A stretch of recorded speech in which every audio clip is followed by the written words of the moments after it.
High in the Pyrenees, a mountain range that divides France and Spain, a silence hangs in the air. It is the silence of absence, the quiet left behind when a voice is no more.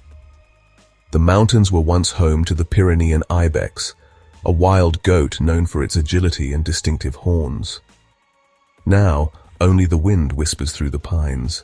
The Pyrenean Ibex, or Bucardo, is extinct. Its story is one of ecological loss, a reminder of the fragility of life and the impact humans have on nature.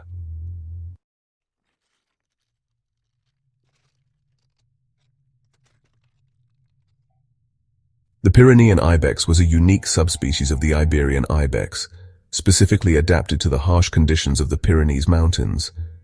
For centuries they thrived in these difficult terrains. They were well suited to the steep slopes, the rocky outcrops, and the sparse vegetation. These majestic creatures with their long, sweeping horns were a common sight. Local communities respected the Bucardo, weaving its image into folklore and tradition.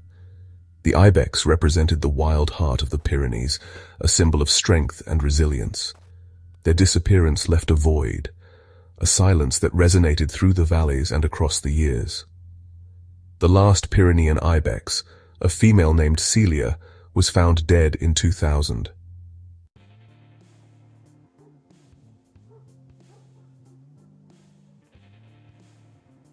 Celia's death marked the end of a species, but it also sparked a scientific endeavor of unprecedented ambition.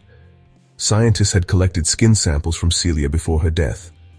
These samples, containing the Bucardo's DNA, held the potential to reverse extinction, to bring the Pyrenean Ibex back from the brink. The story of the Pyrenean Ibex took an unexpected turn. It became a story about the possibilities and the ethics of cloning, about the tremendous responsibility humans carry for the natural world. Could we, with our technology and our ambition, bring back a species from the dead? And if we could, should we?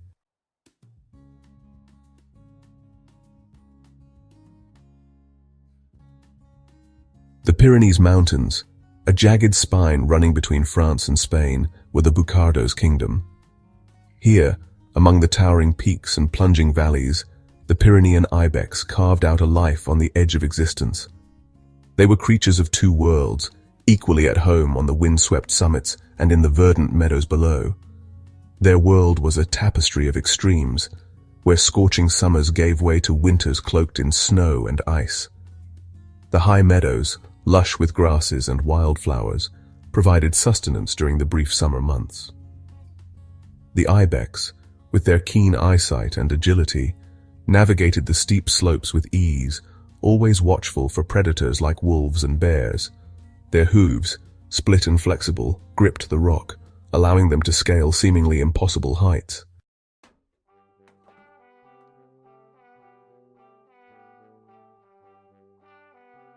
The rocky crags and cliffs that defined the Pyrenean landscape offered more than just a challenge.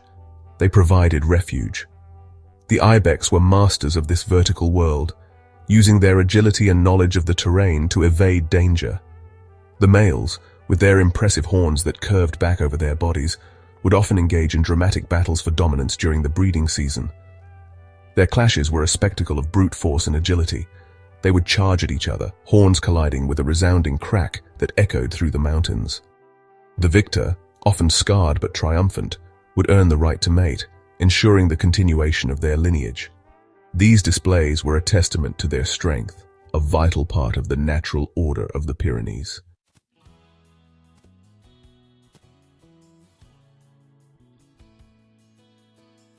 Life for the Pyrenean Ibex was a delicate dance with the seasons. In spring, the melting snows brought new life to the mountains. The meadows transformed into a sea of green, and the Ibex would descend from their high-altitude retreats, driven by the need to graze and regain strength after the lean winter months. It was a time of renewal, a chance to replenish their bodies and raise their young. The females, heavily pregnant, would seek out secluded spots among the rocks to give birth. The kids, wobbly-legged and full of life, would soon be bounding through the meadows, learning the ways of their world from their mothers. This cycle of life and death, played out against the backdrop of the majestic Pyrenees, was a reminder of nature's enduring power.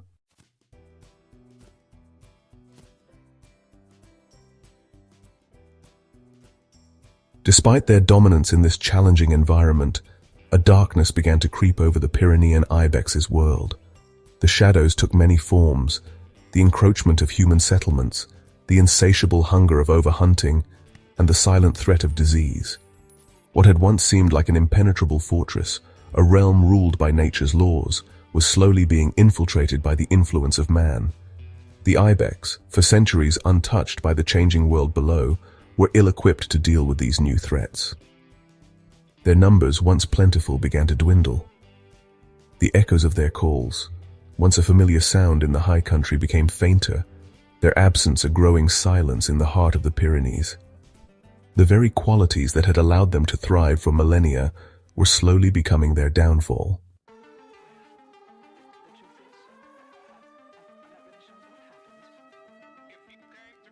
The arrival of firearms in the Pyrenees marked a turning point in the relationship between humans and the Pyrenean Ibex. What was once a challenging hunt, requiring skill and respect for the animal, became a pursuit of ease and sport. Hunters armed with rifles that could kill from a distance began to target the Ibex, their impressive horns prized as trophies. The Ibex, with their instinct to flee to higher ground, were particularly vulnerable to this new kind of threat. Their natural defenses, so effective against predators like wolves and bears, were useless against the silent, deadly reach of a gun. The once abundant herds, a symbol of the wildness of the Pyrenees, began to thin, their numbers dwindling with each passing season.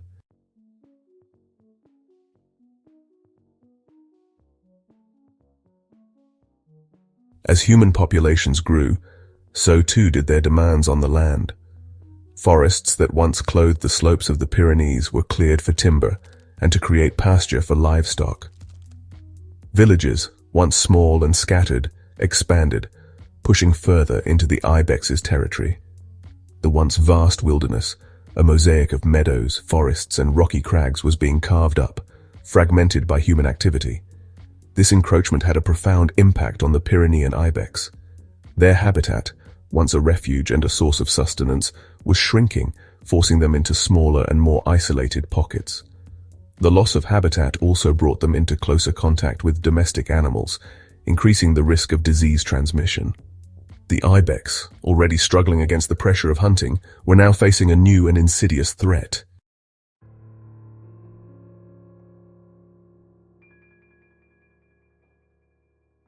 Disease, often invisible and always opportunistic, found a foothold in the weakened populations of Pyrenean Ibex.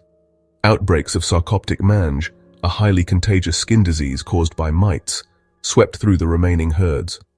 The mites, burrowing into the Ibex's skin, caused intense itching, hair loss, and eventually death. The weakened Ibex, already struggling to survive in their shrinking habitat, were ill-equipped to fight off the disease. The mites, spread through direct contact and contaminated environments, spread quickly through the fragmented populations. The once majestic animals, now emaciated and covered in scabs, became a shadow of their former selves. The silent thief, unseen but deadly, was pushing the Pyrenean Ibex closer to the precipice of extinction.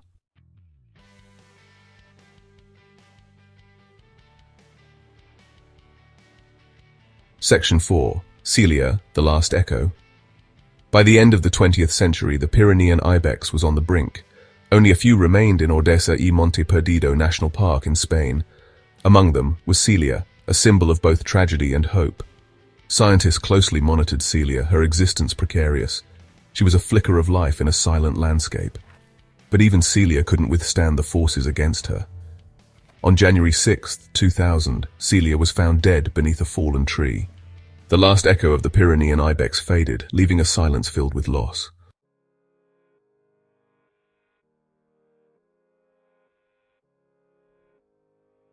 Celia's death, while marking a tragic loss, did not signify the absolute end for the Pyrenean Ibex.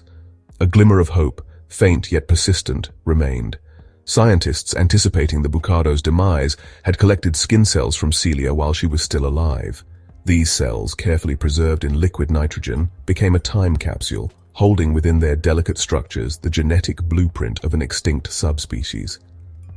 The idea of using these cells to resurrect the Pyrenean Ibex, while audacious, was not entirely outside the realm of possibility. Cloning, a scientific marvel still in its infancy, offered a tantalizing, albeit controversial, path forward. The possibility of bringing back an extinct animal, of reversing the seemingly irreversible, captivated the scientific community and ignited a debate about the ethics and implications of such an endeavor.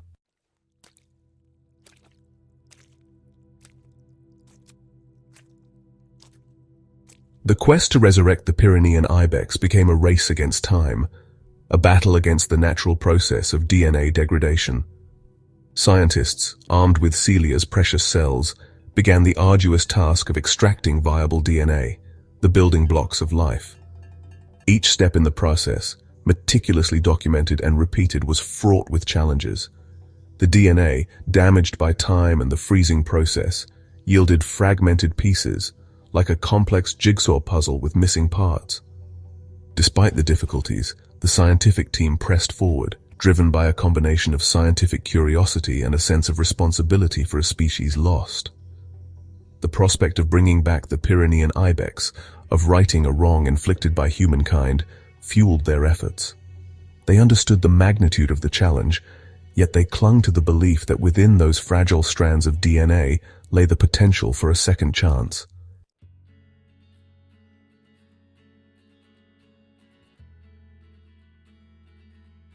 Cloning, a process by which an exact genetic replica of an organism is created, was still a relatively new and untested technology in the early 2000s. The successful cloning of Dolly the sheep in 1996 had sent shockwaves through the scientific community, demonstrating that it was possible to create a living mammal from the genetic material of an adult cell. However, the process was inefficient and fraught with ethical concerns. The prospect of applying cloning technology to the Pyrenean Ibex was met with a mixture of excitement and apprehension. On the one hand, it offered a glimmer of hope for a species teetering on the brink of oblivion. The possibility of seeing a living, breathing Pyrenean Ibex once again roaming the Pyrenees was a tantalizing prospect. On the other hand, the ethical implications of cloning, particularly in the context of conservation, were complex and far-reaching.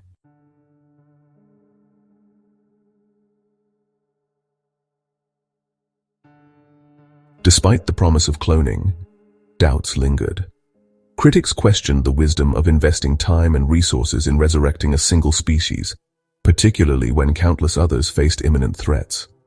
They argued that such efforts might detract from broader conservation initiatives aimed at protecting existing ecosystems and preventing further extinctions. Furthermore, the ethical implications of creating a cloned animal, potentially subjecting it to a life of captivity and scientific scrutiny, were hotly debated. Despite these concerns, the scientific team persevered, driven by the belief that the Pyrenean Ibex project could serve as a powerful symbol of hope and a testament to human ingenuity. They understood the risks and limitations of their endeavor, yet they remained optimistic that their efforts could pave the way for future conservation efforts and potentially offer a lifeline to other critically endangered species. The journey to resurrect the Pyrenean Ibex was just beginning, a journey fraught with challenges and uncertainties, yet illuminated by the faintest glimmer of hope.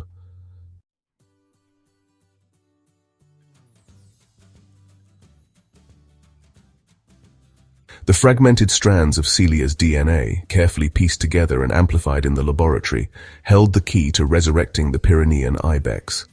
Scientists meticulously inserted Celia's genetic material into eggs taken from domestic goats, a closely related species. These reconstructed eggs, now carrying the blueprint of the extinct bucardo, represented a fusion of cutting-edge science and audacious hope. The process was painstaking, each step requiring precision and expertise. The scientists worked with a delicate touch, their movements guided by years of training and a deep respect for the life they were attempting to create. Every successful fusion of DNA and egg was a small victory, a testament to the power of science to manipulate the very building blocks of life.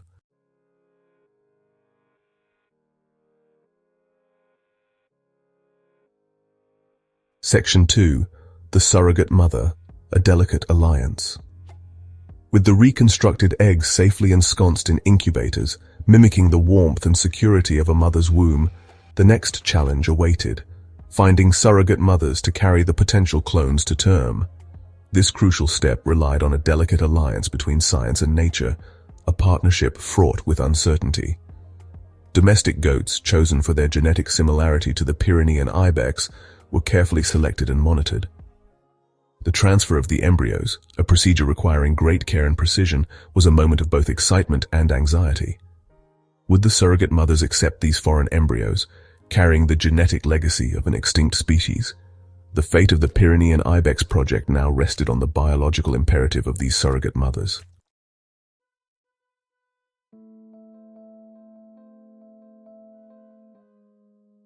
Section 3.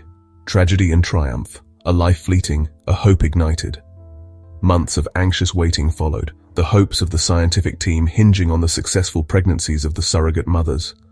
Ultrasound scans provided glimpses of developing fetuses, each heartbeat a flicker of hope in the ongoing battle against extinction. However, the journey was not without its setbacks. Many pregnancies failed, a stark reminder of the complexities of both cloning and reproduction. Then on July 30th, 2003, a breakthrough. One of the surrogate mothers gave birth to a healthy female Pyrenean Ibex, a genetic replica of Celia. The world marveled at the sight of this small creature, a symbol of both loss and the audacity of hope. However, tragedy struck just minutes after her birth. The cloned Ibex, struggling to breathe, succumbed to a lung defect, a common complication in cloned animals.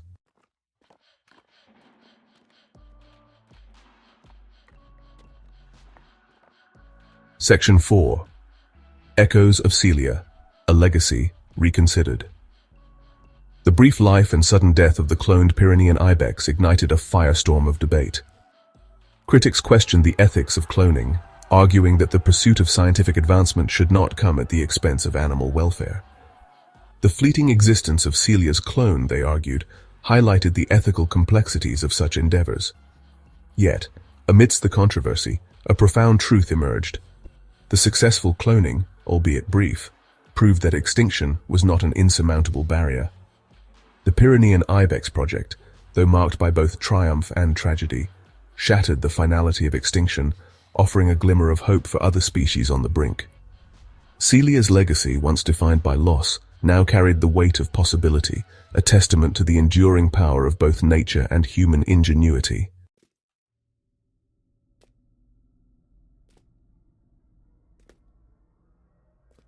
Section 1.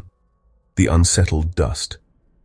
The saga of the Pyrenean Ibex, a journey from the heights of the Pyrenees to the sterile confines of the laboratory and back again, remains a parable of our times. It underscores the profound impact of human actions on the natural world, the delicate balance between progress and responsibility. The bucado's extinction, a silent tragedy played out in the remote mountaintops, serves as a stark reminder of the interconnectedness of all living things. The attempt to resurrect the Pyrenean Ibex, a testament to scientific ambition and the desire to atone for past transgressions, ignited a global debate. The ethics of cloning, the wisdom of manipulating the very fabric of life, became topics of intense scrutiny. Was the brief, troubled existence of Celia's clone a price worth paying for a flicker of hope? Or did it represent a dangerous hubris, a blurring of the lines between scientific progress and ethical boundaries?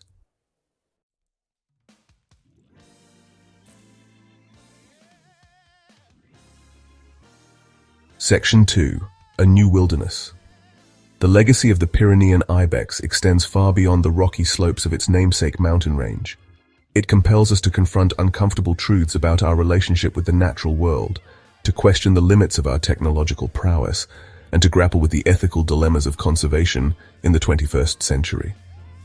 The bucado's story is a reminder that extinction is not an abstract concept, but a heartbreaking reality with far-reaching consequences. Yet, amidst the loss and uncertainty, a glimmer of hope persists. The scientific advancements made during the Pyrenean Ibex project, though ultimately unable to bring back the species, have paved the way for future conservation efforts. The tools and techniques developed, refined through trial and error, offer a glimmer of hope for other critically endangered species. Perhaps in the future, the knowledge gained from this audacious endeavor will equip us to navigate the complex ethical and scientific terrain of species revival.